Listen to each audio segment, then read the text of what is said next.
हाय लोग, happy new year का time आ गया है और इसी के साथ आ गया है जबरदस्त का न्यू ईयर स्पेशल एपिसोड, जिसमें आज हम देखेंगे कि इस नए साल में किस किस सेलेब को कौन कौन से रेजोल्यूशंस लेना चाहिए जिससे बॉलीवुड नाम की इस इंडस्ट्री का उद्धार हो पाए। SRK को अपने VFX प्रेम को 2011 के साथ ही अलविदा कह देना चाहिए, या फिर बालम बाल अनिल कपूर को बॉलीवुड को कर देना चाहिए टाटा बाय बाय।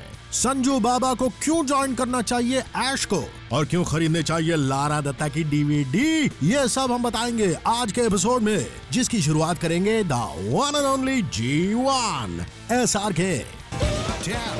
जबरदस्त नंबर 10 पर है शाहरुख खान रावण वाली। वाह, नंबर है 10 और बंदे के नाम में 1 बहुत नाइंसाफी है। ऐसा सिर्फ दबंग टाइप के लोग सोचते होंगे, अपन तो कुछ नहीं बोलते। नए साल में SRK को सबसे पहले हाथ जोड़ के तौबा कर लेनी चाहिए VFX और 3D नाम की टेक्नोलॉजी से, क्योंकि इस टेक्नोलॉजी प्रेम ने न सिर्फ उनकी सेविंग्स का बंटाधार दिया है, बल्कि उनको गली गली नुक्कड़ नुक्कड़ नाचने गाने को भी मजबूर कर दिया है। Yes, we are talking about the movie Ravan, जिसकी पब्लिसिटी को SRK ने वन मैन शो बना दिया था और मूवी रिलीज होते ही वन मैन शो ही बन के रह गई, बिकॉज़ हर शो में इस मूवी को सिर्फ वन मैन ही देखता था। वैसे SRK की माने तो इस मूवी ने उनको उनका इन्वेस्टमेंट लौटा दिया, मगर काश यही बात फिल्म के डिस्ट्रीब्यूटर्स भी कह पाते, जो बेचारे मूवी रिलीज होते ही करीना कपूर से भी ज्यादा कंफ्यूज दिख रहे थे। करीना को समझ में ही नहीं आ रहा था कि किस सीन में वो करीना है और किस सीन में वो अर्जुन रामपाल। वेल, ये सारा कमाल था SRK की सुपर VFX टीम का, जिसने अपनी पूरी ताकत लगा दी थी कि किसी तरह कंप्यूटर ग्राफिक्स का यूज करके अर्जुन रामपाल के फेस पर कोई एक्सप्रेशन तो डाला जा सके, मगर ये हो न सका। और अब ये आलम है कि रेड चिलीज के VFX डिपार्टमेंट के कंप्यूटर्स ने निराश होकर वहां से रेजिग्नेशन दे दिया। और इन सारे प्रॉब्लम्स के बाद भी SRK मियां ने हार नहीं मानी। उन्होंने पूरी मूवी को 3D में कन्वर्ट करने की ठानी। मतलब थिएटर में कोई भी एंगल बदल के देखो, वहाँ अलग अलग डायमेंशंस में G1 SRK ही नजर आ रहे थे। और फिल्म देख के निकलते बच्चे अपने ही पेरेंट्स को शक की नजरों से देख रहे थे कि कहीं पेरेंट्स के भेष में वो अर्जुन रामपाल तो नहीं। इसलिए डियर SRK, अपने G1 से बन जाओ गुड मैन द लालटेन and please please please please इस न्यू ईयर में रेजोल्यूशन लो कि आप टेक्नोलॉजिकली एडवांस्ड हरकतों से बाज आओगे और VFX या 3D के पास भी नहीं जाओगे, क्योंकि इसके चक्कर में आपके जैसा टॉप क्लास नंबर 1 आदमी इस काउंटडाउन पर नंबर 10 पर आ गया है। 9 जबरदस्त नंबर 9 पर है कंगना रनौत, वही चीखती चिल्लाती मासूम सी लड़की जो आजकल प्लास्टिक का ढेर बनी अजीब अजीब से बिना चीखने चिल्लाने वाली मूवीज कर रही है। किसी जमाने में कैंगी बेबी ऐसे चीखती थी कि लोगों के घर के शीशे टूट जाते थे, मगर आजकल तो उनकी आवाज से ज्यादा उनके रोज बदलते एक्सेंट की चर्चा होती है भैया। उनकी चीख के दीवाने बड़े होपफुल हो गए जब कैंगी की लेटेस्ट रिलीज रास्कल्स में से चीखने की आवाजें आ रही थी। बाद में पता चला वो चीख कंगना की नहीं, बल्कि उन लोगों की थी जो वहाँ फिल्म देखने गए थे। वैसे भी जब कंगना अपनी श्रिल वॉइस में चीखती थी तो उनकी मूवीज काफी हिट रहती थी। अंदर की न्यूज ये है कि काइट्स में अपने रोल की पतंग कटने के सदमे को शायद कैंगी बेबी झेल नहीं पाई, और इसी के साथ उनकी ये चीखने चिल्लाने वाली एक्टिंग की सुपर पावर चली गई। और ये पावर क्या गई, कंगना की मूवीज में मौजूद वो अमृत तत्व चला गया जिसका प्रसाद पाकर ऑडियंस धन्य हो जाती थी। अब तो बॉलीवुड बिना कंगना की चीख पुकार कैसे सूना सूना लगता है, जैसे कि अनुपम खेर की मांग। तो वक्त की मांग ये है कैंगी बेबी कि आप फटाफट रियाज करने लग जाएं और जल्द से जल्द अपनी आवाज में वो दम खम वापस लाएं कि आपकी आवाज अर्थ से जादू के प्लेनेट तक पहुंचे। निकाल को अपनी आवाज पर लगाइए साइलेंसर और दिल खोलकर चीखते हुए ले लो न्यू ईयर का रेजोल्यूशन कि अगर दुनिया ने 2012 में एंड होना ही है तो वो आपकी चीख पुकार सुनकर ही खत्म हो, क्योंकि आपका ये रेजोल्यूशन आप ले न ले अपने काउंटडाउन पर ऑलरेडी आ गया है नंबर 9 पर। 8 जबरदस्त नंबर 8 पर है हॉलीवुड में बॉलीवुड की वाट लगाते हुए अनिल कपूर और मल्लिका शेरावत, जिन्होंने वहां पूरे ठाट बाट के साथ खड़ी कर दी है बॉलीवुड की खाट। जी हाँ, जैसे बॉलीवुड में किसी जमाने में फॉरेनर्स का पूरा कोटा टॉम ऑल्टर और बॉब क्रिस्टो साहब मिलकर पूरा किया करते थे, वैसे ही हॉलीवुड में इंडियंस का कोटा पूरा करने का ठेका अनिल कपूर और मल्लिका शेरावत ने लिया हुआ है। इंडिया में उनकी हॉलीवुड आना बातें सुनने के बाद जब लोग खुश होकर उनकी हॉलीवुडिया मूवीज में उनके रोल्स देखते हैं तो सबको समझ में आ जाता है कि ये 4 आने की मुर्गी पे 12 आने का मसाला है। इन दो अंतरराष्ट्रीय लोकल कलाकारों में सबसे बड़ी सिमिलैरिटी है ये कि हॉलीवुड मूवीज में अनिल कपूर के रोल्स एग्जैक्टली मल्लिका शेरावत के कपड़ों के साइज के होते हैं, एकदम से निग्लिजिबल। मिशन इम्पॉसिबल 4 देखने वाले कई लोगों को तो ये कंफ्यूजन हो गया था कि कहीं टॉम क्रूज बाबू का ये वाला मिशन इस मूवी में अनिल कपूर का पता लगाना तो नहीं था। बेचारे अनिल बबुआ हॉलीवुड में ऐसे जूनियर आर्टिस्ट टाइप का रोल कर करके जो $2-4 इकट्ठे करते हैं, वो यहाँ प्रोड्यूसर बनने के चक्कर में Ayesha, Gandhi my father type की मूवीज बना के पानी में डुबो देती हैं। इस मामले में मल्लिका मैडम जरा सूखी हैं, क्योंकि फिगर मेंटेन करने के लिए वो रोटी खाती नहीं, कपड़ों से वैसे ही उनको एलर्जी है और मकान बनाने की उनको कोई जल्दी है नहीं। इसलिए अनिल और मल्लिका 2012 में क्यों ना आप दोनों मिलकर ये रेजोल्यूशन ले लें कि आप सिर्फ और सिर्फ ओनली हॉलीवुड में काम करेंगे, क्योंकि बॉलीवुड में तो आपके करियर का टाइटैनिक वैसे भी बुदबुदा के डूब चुका है और आपकी महान एक्टिंग के लिए अब जो चुल्लू भर पानी चाहिए वो हॉलीवुड में ही आपको प्राप्त होगा। तो आप लीजिए ये रेजोल्यूशन कि अब आप दोनों नजर आएंगे हॉलीवुड या फिल्मों में और करेंगे उनका बंटाधार, ताकि इंडियन फिल्म इंडस्ट्री फलती फूलती रहे, क्योंकि आपसे इस रेजोल्यूशन की उम्मीद ने आपको बना दिया है इस काउंटडाउन पर नंबर 8 का हकदार। अब इंटरनेशनल बातें करके हमको भी लगता है कि एक नेशनल वाला ब्रेक तो ले लेना चाहिए और ब्रेक के बाद लौटकर हम आपको बताएंगे कि आखिर कौन खरीदने वाला है लारा दत्ता की योगा डीवीडी और किस फिल्म मेकर को अब कटवा लेनी चाहिए हिमालय में संन्यास की टिकट। जबरदस्त। वेलकम बैक टू जबरदस्त 7। जबरदस्त।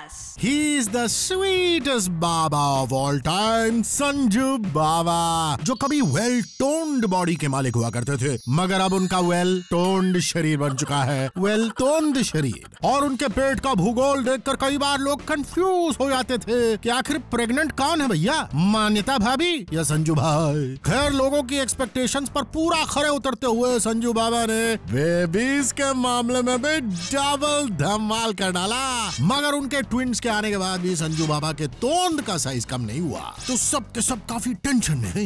इसलिए इस नए साल में सबसे पहला काम संजू बाबा को ये करने को मांगता है कि उसको फॉरेन मार्केट में जाने का, लारा दत्ता की योगा डीवीडी खरीदने का। इससे काफी फायदा होगा लारा को, क्योंकि कोई तो उनकी डीवीडी खरीदेगा, और दूसरा फायदा होगा आपको संजू बाबा, क्योंकि ये डीवीडी लेके आप घर पहुंचोगे तो डीवीडी देख के मान्यता आपको डीवीडी वापस करने भेजेंगी, और इस डीवीडी स्टोर से घर से डीवीडी स्टोर के बीच भाग दौड़ करने से एक तो आपकी तोंद कम हो जाएगी, दूसरे आप फिट भी हो जाएंगे। वाह! इन केस अगर मान्यता ये डीवीडी देख के नहीं भड़की तो भी आप घर पे ये डीवीडी फॉलो करके हेल्थ अच्छा कर सकते हैं। वैसे अगर आपने वजन कम नहीं किया संजू बाबा, तो कहीं मिलन लूथरिया आपको लेके जेसी पिक्चर का कोई मेल वर्जन प्लान न कर डालें। जरा जल्दी ले लो न्यू ईयर का रेजोल्यूशन कि you will work towards losing your pregnancy belly, क्योंकि आपका ये रेजोल्यूशन ऑलरेडी आ चुका है नंबर 7 पर। 6। जबरदस्त। नंबर 6 पर है अपनी गर्मी से पूरे बॉलीवुड में आग लगाने के शौकीन आरजीवी ने पिछले कुछ सालों में इतनी भयानक मूवीज बनाई है कि उनको देखकर लोग आने वाले हजारों साल तक घबराते रहेंगे। आरजीवी की आग, जेम्स, शिवा, नई वाली, मूछ चरित्र 1, मूछ चरित्र 2। अगर आरजीवी की फ्लॉप मूवीज की लिस्ट सुनाने बढ़ गए ना तो अच्छों की फूंक सरक जाएगी। और जब आरजीवी ये भयानक मूवीज प्लान करके ऑडियंस के इंटेलेक्ट को गाली नहीं दे रहे होते हैं, तब वो अपने माइक्रो ब्लॉगिंग साइट पर हर बड़े छोटे सबको एक नजर से देखते हुए अपनी गालियों के गुलाब जामुन बांट रहे होते हैं। आरजीवी के मुंह से फूल की तरफ बरसती गालियों की चपेट में बिग बी जैसे इंसान तक आ चुके हैं। ऐसे महान कलाकार रामू जी के बारे में कुछ कहना सूरज को दिया दिखाने जैसा होगा। गालियों और गाली नुमा मूवीज बनाने से जो भी टाइम बचता है, आरजीवी उस टाइम का सदुपयोग यानी कि बेस्ट यूज करते हैं करण जौहर नाम के एक शांत बेजुबान प्राणी पर हल्ला बोलकर। जब भी वो माइक्रो ब्लॉगिंग के मूड में बैठते हैं, उनका पहला शिकार होते हैं करण जौहर। आरजीवी जरा संभाल के अपने देश में शिकार मना है, यकीन ना आए तो सलमान खान से पूछ लो। इसलिए ये शिकार विकार यहीं रोकिए और फौरन अपना डेरा डंडा उठाइए और हिमालय की टिकट कटाइए जनाब। इट्स द टाइम टू खिसको। नए साल में हम सब पर तरस खाइए और संन्यास का रेजोल्यूशन बनाइए। संन्यास। आप आ गए काउंटडाउन में नंबर 6 पर। 5 जबरदस्त।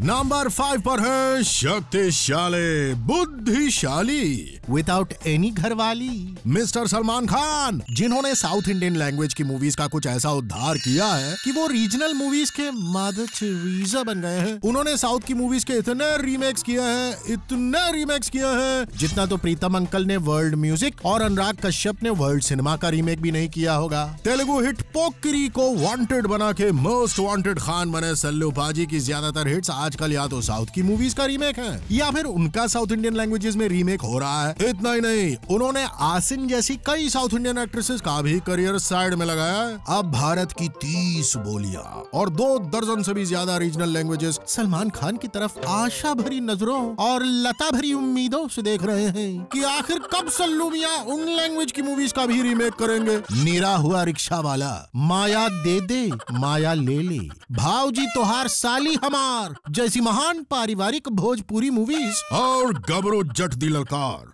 देश नु चलो, शेरा दी कौम जैसी वीर रस से लबरेज पंजाबी मूवीज के रीमेक करें और इन लैंग्वेजेस के सिनेमा को भी भरपूर सपोर्ट करें और देश की अनेक भाषाओं को इसी तरह बढ़ावा देते रहें। इसलिए सल्लू पाजी, क्यों ना आप इस न्यू ईयर ये रेजोल्यूशन का सोल्यूशन मारे कि आप अब बाकी भाषाओं की मूवीज का भी रीमेक करेंगे। और इस महान इनिशिएटिव के लिए आपको एडवांस में मिलता है हमारे काउंटडाउन में नंबर 5 का पोजीशन।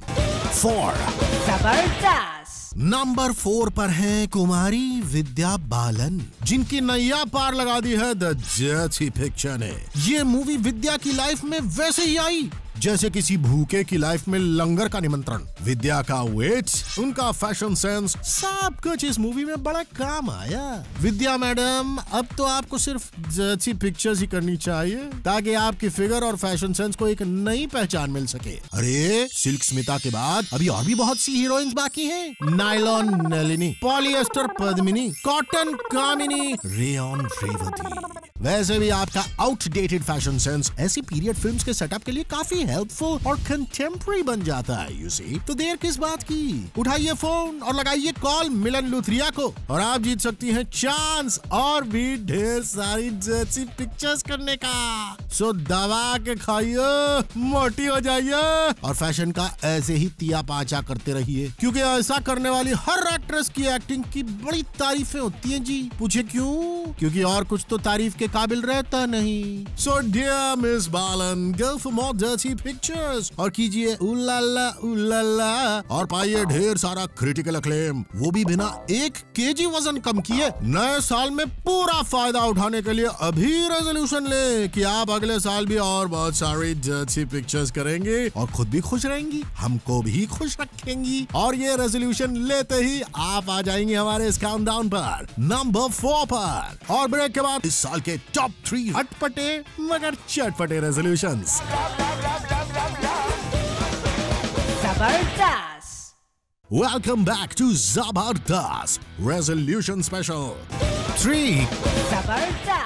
अक्षय कुमार, जिन्होंने रिसेंटली एक परदेसी मूवी को फंड किया और स्पीडी सिंह नाम की एक इतनी स्पीड वाली मूवी बनाई जो पूरी स्पीड के साथ रिलीज हुई और उसी स्पीड के साथ थिएटर से निकल भी गई। अब अक्षय की भयानक कॉमेडी से परेशान जनता का मानना है कि Akshay should shift base and should only concentrate on NRI pictures. लोगों में अक्षय के जोक्स का आतंक इतना बढ़ गया है कि लोग पोस्टर्स पर अक्की को देखकर बेहोश हो जाते हैं और कई दिनों तक अक्की जैसे करके हंसते रहते हैं। डॉक्टर्स ने इस बीमारी का नाम अक्षय गुनिया रखा है। और सुना है बहुत जल्द एक रियलिटी शो भी आने वाला है जिसमें लोगों को अक्षय के जोक से सरवाइव करके खुद को असली खतरों का खिलाड़ी प्रूव करना है। वैसे इन सब से अपने देश को बचाने के लिए अपनी तो एक ही एडवाइस है जी अक्की बाबू को कि क्यों ना वो अपने टैलेंट को एक इंटरनेशनल डायमेंशन देने की कोशिश करें। जरूरी नहीं है कि वो सिर्फ यूके या यूएस पर ही बेस्ड मूवीज करें, वो युगांडा, नाइजीरिया जैसे नेशंस में भी ट्राई कर सकते हैं। इन शॉर्ट इंडिया छोड़ के कहीं भी। तो कि भैया इशारों को अगर समझो तो राज को राज रहने दो और फॉरेन रेजोल्यूशन का दामन पकड़ के अनाउंस कर दो कि आप न्यू ईयर 2012 में सिर्फ इंडिया के बाहर ही मूवीज करेंगे और हम सब की जान बख्शेंगे। और आपका ये 30 मार खान रेजोल्यूशन बन गया है जबरदस्त पर नंबर 3, 2 जबरदस्त। और नंबर 2 पर है हर रोज टूट फूट से बचते नाजुक से हंक ऋतिक रोशन, जिनके साथ आजकल इतने सारे एक्सीडेंट्स हो रहे हैं कि उन पर हैंडल विद केयर का टैग लग जाना चाहिए। वैसे एक्सीडेंट्स और ऋतिक की काफी पुरानी जान पहचान है। क्रिश की शूटिंग में एक स्टंट करते टाइम ऋतिक के साथ एक हादसा हो गया था, फिर उनके साथ 2 और हादसे पेश आए जिनके नाम काइट्स और गुजारिश है। उसके बाद ऋतिक ने जब से अग्निपथ की शूटिंग शुरू की है उनके साथ कोई ना कोई ऐसा इंसिडेंट हो ही जाता है जिसको देख के लगता है मूवी का नाम अग्निपथ नहीं एक्सीडेंट पथ होना चाहिए था। कभी किसी हेवीवेट फाइटर को उठाते टाइम ऋतिक की नाजुक कमरिया में मोच आ जाती है, तो कभी नाजुक प्रियंका चोपड़ा के साथ आरती का सीक्वेंस करते टाइम अग्निपथ की शूट में अग्नि लग जाती है जिससे ऋतिक जलते जलते बचे। भैया ऋतिक, बाकी हीरो लोग स्टंट करते टाइम आग से खेलते हैं और आप हो कि एक आरती तक नहीं संभाल पाए।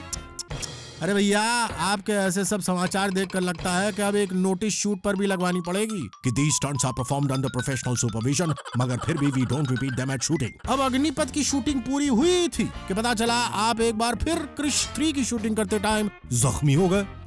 अरे ये भी कोई बात हुई यार।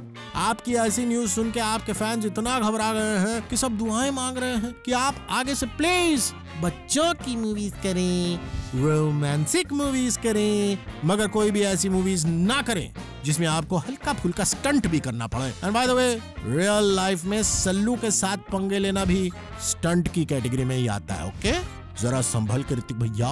इसी न्यू ईयर आप रेजोल्यूशन लीजिए कि प्रोफेशनल्स के स्टंट्स देखकर आप घर पे या अपनी शूट में भी उनको ट्राई नहीं करेंगे और किसी भी टूट फूट से बचकर 2012 के एंड तक वन पीस बने रहेंगे। आपका ये रेजोल्यूशन आ गया है हमारे काउंटडाउन पर नंबर 2 पर। 3D और VFX जैसे वर्ड्स के माया जाल से दूर रहने का SRK रेजोल्यूशन है नंबर 10 पर। अपने ट्रबल्ड रोल्स की तरफ वापस लौटने का कंगना का रेजोल्यूशन है नंबर 9 पर। नंबर 8 पर है अनिल मलिका का परमानेंटली हॉलीवुड शिफ्ट होने का रेजोल्यूशन। संजू बाबा का अपनी गोलमाल बेली कम करने का रेजोल्यूशन आता है नंबर 7 पर। नंबर 6 पर है रामू के संन्यास लेने का महान रेजोल्यूशन। नंबर 5 पर है सल्लू का साउथ इंडियन लैंग्वेजेस के साथ साथ बाकी की रीजनल लैंग्वेजेस का भी उद्धार करने का रेजोल्यूशन। नंबर 4 पर है विद्या बालन का रेजोल्यूशन कि अब वो करेंगी सिर्फ द डर्टी पिक्चर टाइप की फिल्में। नंबर 3 पर है अक्की का इंडिया छोड़ के विदेशी फिल्में बनाने का रेजोल्यूशन। नंबर 2 पर ऋतिक का टूट फूट से बचे रहने के लिए सीधी साधी मूवीज करने का रेजोल्यूशन। जबरदस्त। और नंबर 1 पर है वो जिनकी एज तो है कम मगर इनके पंगों की माइलेज में है दम। ये है अनिल कपूर की लाडली सोनम कपूर, जिन्होंने जब भी मुंह खोला कुछ ना कुछ ऐसा बोला जो सुन के कई लोगों को लगा बम का गोला। डियर सोनम, जितनी आपकी जुबान चलती है अगर उसका आधा भी आपकी मूवीज चलती तो आज आप बॉलीवुड की नंबर 1 एक्ट्रेस होती, मगर अफसोस ये हो न सका। और अब ये आलम है कि शोभा डे से लेकर अभय देओल तक और रणबीर से लेकर दीपिका तक हर किसी के साथ पंगे करके आप पंगेड़ियों की बेताज बादशाह बन गई है। अगर आपके मुंह से किसी के लिए अच्छी बातें निकलती हैं तो वो सिर्फ एक जूनियर आर्टिस्ट के बारे में है। हॉलीवुड के जूनियर आर्टिस्ट, आपके डैडी स्ट्रॉन्गेस्ट, बालों वाले बाल माँ अनिल कपूर। एनीवे, सोनम ब्ला ब्ला करने से किसी का भला नहीं हुआ है, इसलिए न्यू ईयर में आपका एक ही रेजोल्यूशन होना चाहिए, वो ये कि आप अपने मुंह में अपनी सिल्वर स्पून डाल के खामोश हो जाएंगी और अपने काम में मन लगाएंगी। और ये होगा बॉलीवुड के लिए 2012 का रेजोल्यूशन नंबर 1। ओहो, समय समाप्ति की घोषणा। तो सज्जनों और सजनियों, हमारा रेजोल्यूशन रहेगा सिर्फ एक, हम खोलते रहेंगे सेलेब्स के ढोल की पोल। आप लेते रहिए अपने न्यू ईयर रेजोल्यूशंस और देखते रहिए zoom, India's number 1 Bollywood channel. जबरदस्त।